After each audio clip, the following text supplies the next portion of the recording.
భద్రాద్రి కొత్తగూడెం జిల్లా మణుగూరు మండలం కిన్నెర కళ్యాణ మండపంలో నిర్వహించిన భూభారతి చట్టం 2025 అవగాహన కార్యక్రమానికి ముఖ్య అతిథిగా విచ్చేసిన పినపాక ఎమ్మెల్యే పాయం వెంకటేశ్వర్లు, జిల్లా కలెక్టర్ జితేష్ వి పాటిల్, భద్రాచలం ఆర్డీఓ దామోదర్, అనంతరావు జిల్లా కలెక్టర్ ని సన్మానించిన ఎమ్మెల్యే పాయంని సన్మానించిన సిపిఐ రాష్ట్ర కార్యవర్గ సభ్యులకు మొల్లోజు అయోధ్య కాంగ్రెస్ పార్టీ నాయకులు ఎమ్మెల్యే మాట్లాడుతూ ఈ రోజున భూభారతి అవగాహన సదస్సును రైతుల సమక్షంలో ఏర్పాటు చేసుకోవడం చాలా సంతోషకరమని జిల్లా కలెక్టర్ జితేష్ వి పాటిల్ ఈ యొక్క కార్యక్రమానికి agriculture ADO Tatarao, Manuguru MRO Raghava Reddy, ప్రభుత్వ అధికారులు, సిపిఐ రాష్ట్ర కార్యవర్గ సభ్యులు అయోధ్య, మణుగూరు మండల కాంగ్రెస్ పార్టీ అధ్యక్షులు పిరినక్కి నవీన్, నియోజకవర్గ యూత్ కాంగ్రెస్ అధ్యక్షులు తరుణ్ రెడ్డి, టౌన్ అధ్యక్షులు శివ సైదులు, మహిళా మండల అధ్యక్షురాలు సౌజన్య, మండల కాంగ్రెస్ నాయకులు, మహిళా నాయకులు, కార్యకర్తలు, గ్రామ పెద్దలు, రైతులు తదితరులు పాల్గొన్నారు.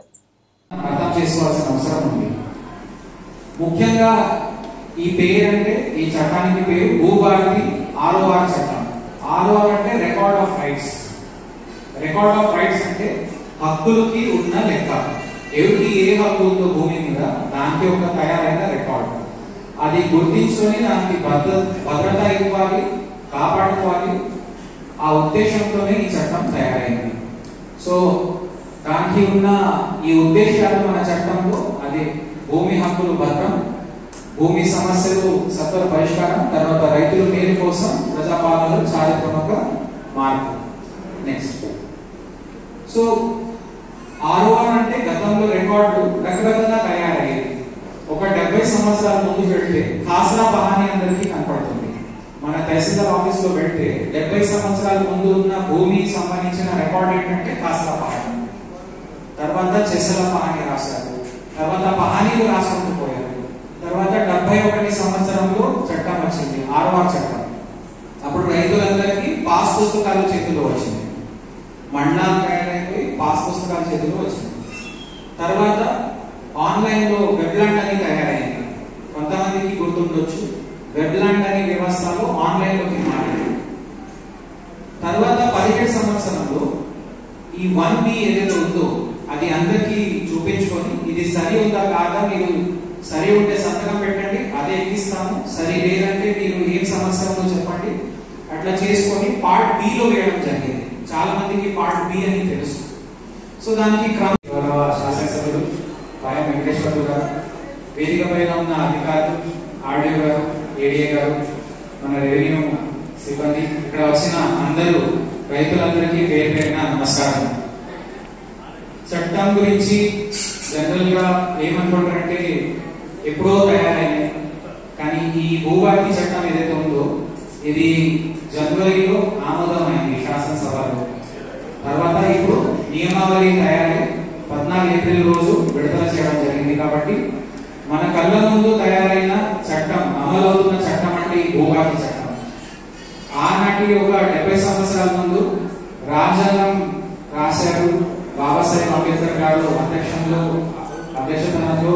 అక్కడ ఆ సభ రాజ్యాంగం రాసేసి ఎట్లా హక్కులు మన దేశవాసులకి కల్పించారు, అదే విధంగా ఈ చట్టం ద్వారా మళ్ళీ రైతులకి వారి హక్కుకి కాపాడుకునే అవకాశం మన ఇప్పుడు వచ్చింది.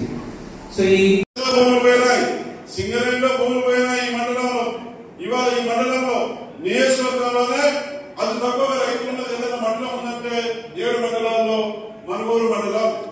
ఈ మండలంలో అధికారిక లెక్కల ప్రకారం 3,717 మంది రైతులు ఉన్నారు. 3,717 మంది రైతులు ఉన్నారు అధికారిక లెక్కల ప్రకారం. వారు ఎన్ని ఎకరాలు పంట పండిస్తున్నారంటే 10,900 ఎకరాలు పంట పండిస్తా ఉన్నారు. ఇది మన మణుగూరు మండలానికి సంబంధించినటువంటి వ్యవసాయానికి సంబంధించినటువంటి ఎంతమంది రైతులు ఎంత విస్తీర్ణంలో మన పంట పండిస్తున్నారు అనేది దాన్ని మీకు చెప్పడం జరిగింది. అంతకుముందు చాలా ఉండే, చాలా భూములు కనుబరి అయిపోయినాయి.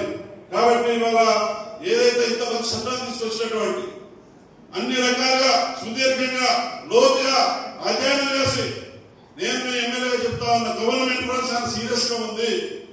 ప్రతి ఒక్కరికి న్యాయం జరగాలి. పెట్రోల్ కోసం ధనిషన్లు వచ్చిన పెట్రోల్ కోసం కూడా చనిపోయిన సందర్భాలు ఉన్నాయి. ఎంఆర్ఓ ఆఫీస్ లో మనం చూసాం తెలంగాణ రాష్ట్రంలో.